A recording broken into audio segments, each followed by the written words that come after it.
फक्कड़ news. नमस्कार, मैं हूं राजाराम त्यागी और आप देख रहे हैं फक्कड़ न्यूज। श्री चंद्रशेखर आपण सगळे शिकलो, पण झूठ की राजनीति का सामना करणे आपण शिकलेलो नहीं। सभापति महोदय, बहुत बहुत धन्यवाद आपका। आपने मुझे बजट पे अपनी बात रखने का अवसर प्रदान किया। मैं अपनी बात को शुरू करते हुए बहुजन समाज में जन्मे सभी संतों, गुरुओं और महान पुरुषों को नमन करता हूं। साथ साथ मैं भारत की महान जनता का भी धन्यवाद करता हूं कि उन्होंने लोकतंत्र की रक्षा इस बार की है।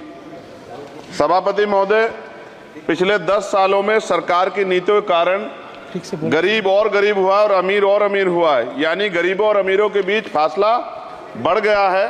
सारे देश की संपत्ति को चंद अमीरों के हाथ में दे दिया गया है। ये हमारे संविधान की मंशा और समतावादी समाज के लक्ष्य के खिलाफ है। अतः हमारी नीतियां गरीबों के पक्ष में भी होनी चाहिए। जातिगत जनगणना, SC, ST, OBC यानी कि जो बहुजन समाज के लिए आज जीवन मरण का प्रश्न है, इसके बारे में कोई बात बजट में नहीं की गई है। इसके बाद जनसंख्या के अनुपात में बहुजन समाज को सभी क्षेत्रों में हिस्सेदारी मिलनी चाहिए, तभी बाबा साहब अम्बेडकर का जो सपना है समतामूलक समाज का, वो पूरा होगा। महोदय, एक ऐसा विकसित भारत है जिसमें आज भी सफाई कर्मचारी को पक्की नौकरी नहीं मिल रही है और उसको गटर में उतरने के लिए मजबूर किया जा रहा है। उनके लिए कोई अलग से बजट नहीं है। बजट बन सकता है अगर सरकार चाहे। SC, ST को जो सब प्लान मिलता था, SPC का जो पैसा मिलता था, वो बजट से हटा दिया गया है। साथ साथ देश के स्तर पर आशा, आंगनबाड़ी, भोजन माता, ग्राम सेवक, PRD जवान, होमगार्डों के मानदेय में बढ़ोतरी नहीं हुई है। ऐसा कुछ भी नहीं दिख रहा है कि उनके जीवन में खुशहाली आ जाए। इनका मानदेय बढ़ना चाहिए। विधवा, वृद्धा, विकलांग पेंशन प्रत्येक महीने 500 रुपए से बढ़ाकर 5000 रुपए की जानी चाहिए, क्योंकि महंगाई बढ़ रही है। देश में प्रधानमंत्री जन कल्याण योजना के तहत SC, ST, OBC और मुस्लिम को कितने घर दिए गए, इसका कोई आंकड़ा सरकार के पास नहीं है।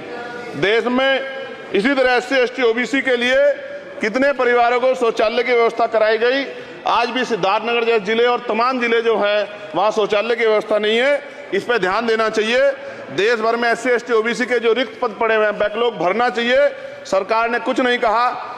ये कैसी विश्व की 5वीं अर्थव्यवस्था है जिसमें आज भी SC, ST पे अत्याचार हो रहा है, महिलाओं के साथ रेप हत्या हो रही है। NCRB का डाटा पढ़ेंगे तो खून के आंसू रोने पड़ेंगे। युवा बेरोजगार है, सड़कों पे 80 करोड़ लोगों को 5 किलो राशन में जीवन यापन करना पड़ रहा है।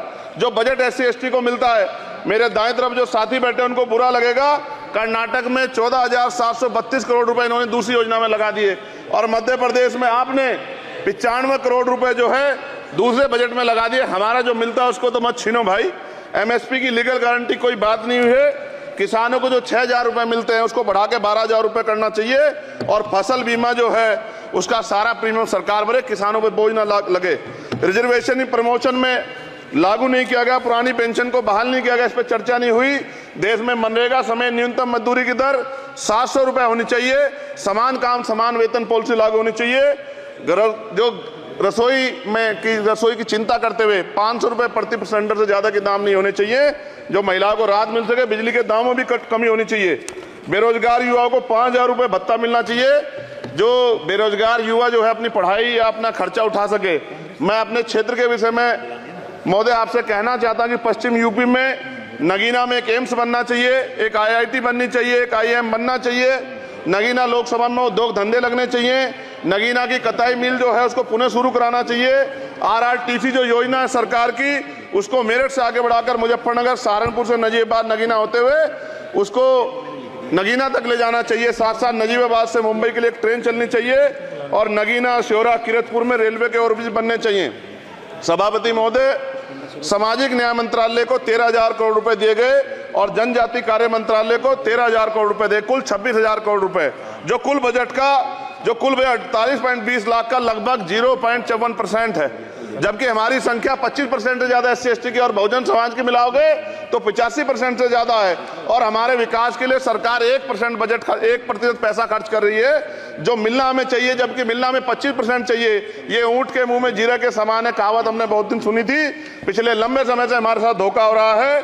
लेकिन अब ये नहीं चलेगा। चंद लोगों की तराजू से देश के संसाधन नहीं बटेंगे। इस देश का बहुजन समाज बर्दाश्त नहीं करेगा। संसाधन का बंटवारा संख्या के आधार पे होगा। माननीय काशीराम साहब नारा लगाए थे, ना तो वोट हमारा राज तुम्हारा चलेगा, और आज हम कह रहे हैं ना ही वोट हमारा और नोट तुम्हारा चलेगा। इस बात का भी ध्यान जो है सरकारों को देना पड़ेगा। आपके माध्यम से सरकार से मेरी एक मांग है, सरकार इस योजना का लाभ भी अपने आप ले ले, श्रेय भी ले ले कि 1 लाख रुपए सालाना बहुजन समाज के अत्यंत गरीब परिवारों को दे। 10 लाख करोड़ रुपए खर्च होंगे, लेकिन इस 1 लाख रुपए की योजना से एक झटके से एक परिवार गरीबी की रेखा से ऊपर आएगा और इनके बच्चों को कुपोषण खत्म होगा, अच्छी शिक्षा मिलेगी, महिलाओं को सम्मानजनक जीवन मिलेगा और इससे वास्तव में सबका साथ सबका विकास का नारा सार्थक होगा। अगर प्रश्न ये होगा कहां से आएगा, तो उसका जवाब ये है कि जब अमीरों का 16 लाख करोड़ रुपए माफ हो सकता है, कॉर्पोरेट टैक्स का घटाकर लाखों करोड़ रुपए का चूना सरकारी खजाने को लगाया जा सकता है, पेट्रोल डीजल के दाम 10 गुना एक्साइज ड्यूटी बढ़ाई जा सकती है, तो गरीबों को सरकार पैसा क्यों नहीं दे सकती। महोदय, समय आ गया है, अब निजी क्षेत्रों में आरक्षण की व्यवस्था होनी चाहिए। SC ST OBC को निजी क्षेत्रों में आरक्षण मिलना चाहिए। और मेरी आपसे ये भी मांग है, क्योंकि अब समय की मांग है और देश तेजी से आगे बढ़ रहा है, तो मैं कहूंगा कि सरकार का जो सबका साथ सबका विकास का नारा लगभग वो असत्य महसूस होता है, क्योंकि अल्पसंख्यकों में मुसलमानों, जैनों, सिखों, बुद्धिस्टों के लिए कुछ दिख नहीं रहा, उनकी कल्याण कोई योजना नहीं है। मदरसों को जो बजट मिलता था वो कम कर दिया गया है। आर्थिक तंगी से लोग मर रहे हैं। इंटर्नशिप की बात हुई है, परमानेंट रोजगार नहीं है। और दिल्ली में क्या हुआ बच्चों के साथ कल, उनकी सुरक्षा की जिम्मेदारी क्या है? वो आए तो बनने थे IAS IPS और बन क्या गए, लाशें बन के गए। यहाँ से कोई ध्यान नहीं दे रहा है, किसी की नजर नहीं है।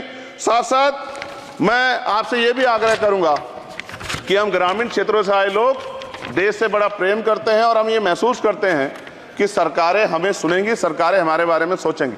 लेकिन ऐसा महसूस हो जाता है आज़ादी के 75 साल बाद, और जिसको अमृत काल कहा जा रहा है, आज भी SC ST OBC के लोगों पर अत्याचार हो रहा है। अभी 2 दिन पहले गोली से उड़ा दिया गया गाजियाबाद में, और राजस्थान में गर्दन काट दी गई। ये घटनाएं देख कर डर लगता है, घर से निकलते हुए भी कि आने घर वापस लौटेंगे नहीं लौटेंगे।